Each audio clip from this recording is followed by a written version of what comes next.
ब्रेकनंतर स्वागत आणि आता बातमी आहे परभणीच्या पाथरीमध्ये रात्री विनापरवाना छत्रपती शिवरायांचा पुतळा बसवण्यात आला।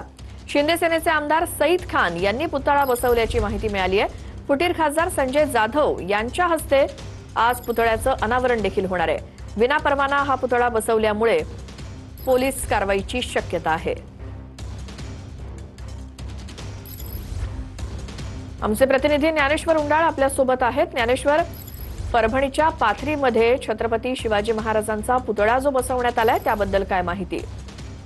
निश्चित आपण बघतोय की पाथरीमध्ये काल रात्री आमदार सईद खान यांनी हा पुतळा बसवल्याची माहिती आहे। गेल्या 30 वर्षापासून या ठिकाणी छत्रपती शिवरायांचा पुतळा असावा त्या भागातल्या नागरिकांची ही मागणी होती आणि सईद खान यांनी काही दिवसापूर्वी निवडणुकीपूर्वी तिथल्या जनतेला जे आहे ते आश्वासन दिलं होतं की मी आमदार झालो तर या ठिकाणी छत्रपती शिवरायांचा अश्वारूढ पुतळा जो आहे तो बसेल आणि त्यानंतर आमदार सईद खान यांनी हे आश्वासन दिलेलं ते पूर्ण केल्याचं या ठिकाणी चित्र पाहायला मिळतंय। मात्र हा जो पुतळा आहे तो विना परवाना जो आहे तो बसवल्याची माहिती समोर येते। त्यामुळं पोलीस आता याकडे कारवाई काय करतात हे पाहणं महत्त्वाचं ठरणार आहे।